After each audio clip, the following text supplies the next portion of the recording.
Hello and welcome. I'm Maria Ressa. We just finished watching part 3, so the 3 parts of round 1.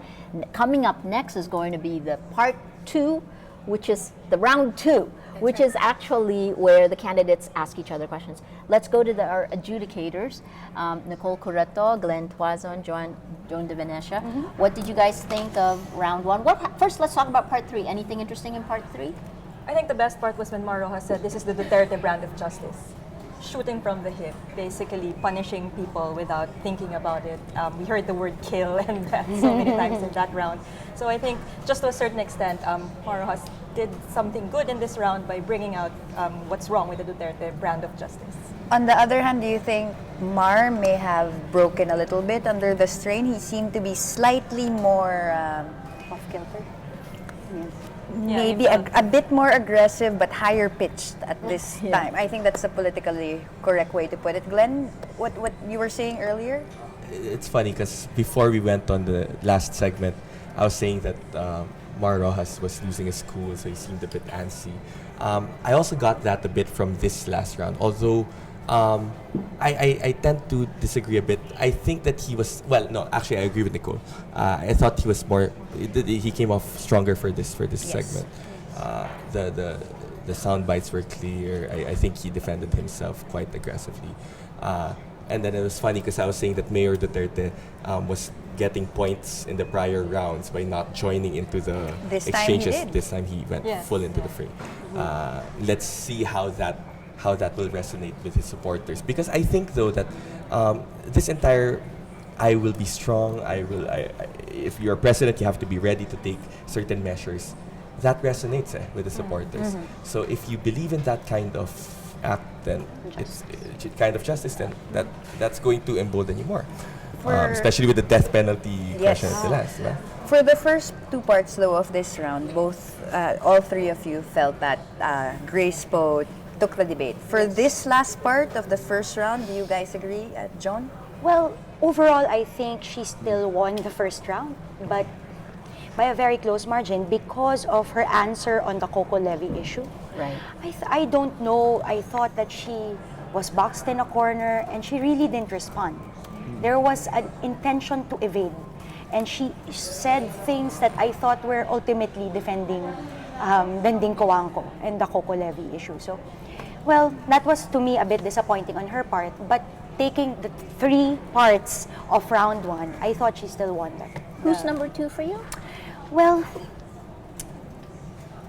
I would say that it would be VP Binay because he came out swinging on a lot of issues, and I thought that he actually explained a lot more on tax reform and infra, for instance, and he really explained why tax reform does not mean lagging behind in infra, because you have compensatory measures that would actually allow for the government to get money, collect more money, so that it could kind of balance the tax reform measures that it would be undertaking. Nicole, do you agree? Yes, to a certain extent, although I think the biggest missed opportunity of VP Bina here is to precisely explain why he never showed up in Senate, why he never explained the corruption allegations. He didn't do that in this debate either, except for that symbolic It was a grand gesture, yes. And of course, which almost worked, I think. I don't know what the impact of that to a lot of people, but it's definitely a spectacular gesture for him to say, look, I'm waiving all of these things. But yeah, I think I'll agree with John for second place. Give it to VP Bina. And I'm very curious as to if you have a first place or largely maybe a second place. Glenn, who do you think did worst in this debate? If you're willing to answer that question. Wow. Well, actually, Or missed the most opportunities. that's a fair question because I tend to agree with my 2 co-panelists that maybe the ones who came off strongest were Senator Poe and Vice President Binay. So between Mayor Duterte and Secretary Rojas, I think it's well, I really can't decide at this point. I'm not hedging. I just really can't decide at this point. But it's a matter of the strategy. If you look at Mayor Duterte, he tended to insert himself in strategic points. That could be strategic, but that could also be a missed opportunity to insert his voice and get more airtime. Secretary Rojas was more in the middle, especially towards the end. But as we have discussed extensively, I don't know if the defensive tone would sit well, especially with undecided voters. Nicole, do you think that Duterte came in swinging on the last round, at least for this particular round? We already discussed how he was rather quiet for the first couple of rounds. Do you think this was effective? I think it's very strategic if he's doing it purposefully to use interruption. I mean, I wrote a piece for Rappler about how interruption is so important, and here you can see Mayor Duterte being very strategic, if it's deliberate, on interrupting Senator DILG Secretary Rojas, for example. At certain points, he was able to bring in the warden issue, even if that wasn't the point of the debate, and he was very successful in getting Secretary Rojas to talk about that. So I think to a certain extent, it's very clever. It didn't only give spice to the debate, but it gave him kind of some power to frame the debate in a way that he wants it to go. And I think a major issue for everyone on this table was the fact that everyone said no to divorce across the board. Yes. I was surprised about that because I saw in some interviews that I think Senator Poe and Mayor Duterte were for same-sex marriage, if I'm not mistaken. But not divorce. And not divorce. I always thought that divorce would be more acceptable to us as Catholics than same-sex marriage. So that confused me a bit and very disappointing, a personal opinion. I think we need to add at this point that Senator Miriam Defensor Santiago is for divorce. That's right. And as we noticed earlier in the She debate, tweeted. she She tweeted, tweeted but you. not just that. She has been, or her staff has been tweeting her opinions on most questions of the debate. So She's answering. participating through Twitter. But what is the implication when everyone says we're against divorce? What does it say about... They're all scared. They're It's all a very careful gesture. You Precisely. don't want to alienate the Catholic majority. Is it more interesting that Davao Mayor Rodrigo Duterte, who talks repeatedly about his many women, said he had a first wife, a second wife, is it telling that he is unwilling to support divorce? I don't know. I mean, Rappler can fact check it, what he said about divorce in the past. But I think he has been generally supportive of same-sex marriage and other progressive policies. That's what I recall. So it's kind of surprising that, you know, when you're pushed to the wall to put your position clearly, you'd say no to divorce. I mean, that's weird. I thought his position on divorce is as clear as his position on death penalty. I would have wanted something stronger from him, considering he does have this track record of arguing for progressive policies, except for death squads. Good Just point. to put that on record. That irony on record. Pulling out in terms of issues that resonate, which ones resonated in part one? I think Yolanda is a very important issue to talk about, precisely because this is an opportunity for Secretary Rojas to show that he is actually a leader. He is at the forefront of Yolanda and reconstruction and just immediate response. And you know, there's this expectation that this could be his moment, because it's true that he was right there during Yolanda, and he has this opportunity to defend his track record. And this is where the interruption of Mayor Duterte is very interesting, because he Very will say, strategic insertion. yeah, Right. he can't handle that.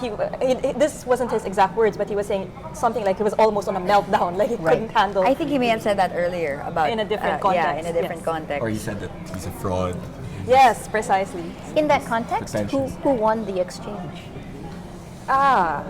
I think Secretary Mar tried to defend himself by saying, and this is a narrative he keeps saying, I was there 3 weeks before. Yes. You smell the stench. I of dead smell the bodies. stench of death. Although it seemed a little odd this time, I smell the stench of death. I saw many dead bodies, and I sent a number of food packs. It was an odd correlation and an odd mental image. But I don't know. Do you feel that he won that exchange? No, I think Mayor Duterte won that exchange for me. It was a debate on figures. Yes. So where did the 4 billion go? Where did the Right. 70 billion go? I think Secretary Rojas had an attempt to draw the lines of where this fund went, where this amount went to, etc. But maybe a clear answer would have benefited him. But of course, it was a strategic insertion on the part of Mayor Duterte to question. It's like a cross-examination. yes. Na parang lawyer, di ba? You start casting doubt. And the moment that you cast doubt and you have a public that is also asking questions about this very fund, then that puts you in a precarious position. So I don't think Secretary Rojas was able to massage that challenge as well. And in fact, I think Mayor Duterte, Vice President Binay, and Grace Poe had the united strategy in one front. That is demystifying Tuwid na Daan, because all three of them were consistent in hitting Tuwid na Daan on different levels. First, DILG, you're late in liquidating COA. Yeah. POA report. Yes. Selective justice when it comes to allies. You just prey on the weak, the latak. I thought it was genius the way Grace Poe used the word latak. And you keep the well-entrenched people safe. Yolanda, what did you do in Yolanda? And Mayor Duterte asking, so do you know what people do in Bilibid? Only for Mar Rojas to say, well, that's office of the president.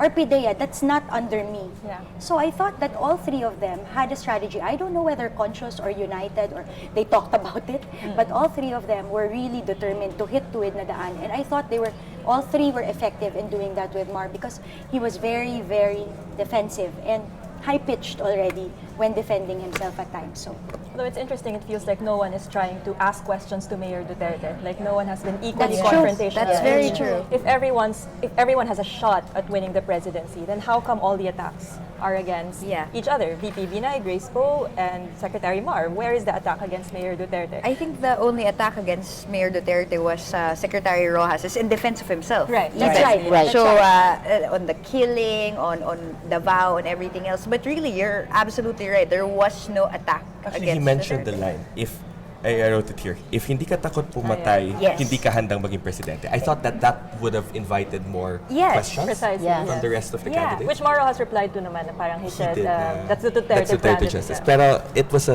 that's it, no? Yes, yeah. And it should be a shocking statement that Yes. your standard for a I was president is someone who's not terrified of killing. I would prefer a president personally anyway, or at least from a human rights perspective, that should be afraid of killing, that will kill us as a last resort. But no candidate stood for that, which is, I think, interesting. I don't know if that's a strategy. Or are they afraid to take on Mayor Duterte? That's also That's possible. interesting. Are they? He's really charismatic, I think. That's what he comes across as. Not just in this debate, Right, but yeah. in prior sorties. Right. It's hard because he can turn it into a strategy of turning it into a joke, Right. getting the crowd to turn against you. That's his skill. Yeah, That's he his can strategy. reduce you to a tiny character and say, To I'm a laughing at you, caricature. Right. and you're beneath me. He seems very good at this sort of thing. He's skilled in that respect, no? So I want to ask you guys your reaction to this, the results of the editors aligned with you in terms of giving the round one to Grace Poe. Rappler online poll is Duterte. Facebook, the share of voice is Duterte, and underneath here, on Twitter share of voice, it's actually Jejomar Binay. Right. Okay. Your thoughts on that? Well, I think we also have to reflect as a panel. I mean, from which perspective are we coming from when we say Grace Poe is the best debater in this round? It's because we are debaters, and Grace Correct. Poe was a trained debater. Right. So the matter, manner, method. Say it again. Is Matter, manner and method is very much clear with how she explains her ideas. So her manner is aggressive but elegant. Her matter is complete. She has all of these statistics. Her logic is kind of sound, except for the Coco Levy part, maybe. Yes. Right. And then her method is very clear. So idea, example, or idea, argument, example. So it's very clear. So I think my reflection here is, yes, that style works if you're talking to people who have experience with debate. So I think that's the perspective that we offer. Joan? Well, I am not surprised about the large share in social media footprint of the Duterte supporters. This is not the first time that we've seen it happen. And I think it's just a continuation. These are volunteers who really believe in their candidates. So I think that's fair. I don't question the statistics there. And I think Glenn and everyone else Not has surprised. discussed the enormous charisma that Davao Mayor Duterte has. And I think that reflects very much on social media, which is also largely emotional. Do you think that this kind of engagement translates into votes? I have no idea. Yeah, this is really is new. really the new how big a role will social media play in terms of influencing votes, in terms of the exercise of democracy.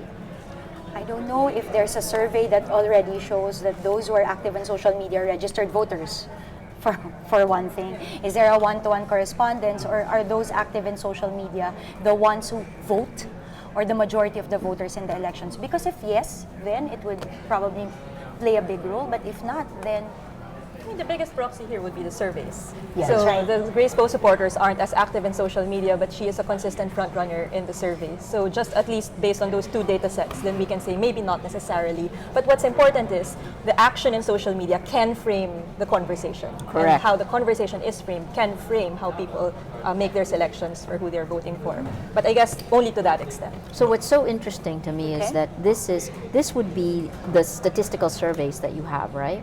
And you can kind of see how they've done over time. But what's more interesting is we actually have 3 online polls on Facebook, on Twitter, Right. on Rappler itself, and SMS is the third one. And those since December, every month, have actually shown Duterte. And the last one, the last statistical survey, have shown his largest rise. Is that one way of seeing engagement translating into the statistical survey results, or too soon to tell? Too soon to tell. Too soon Maybe to too soon to tell. tell. Yes. Okay. Maybe after the elections. Okay, we're going back to the last round. Ladies and gentlemen, thanks so much. We're going back to round 2. Here we go.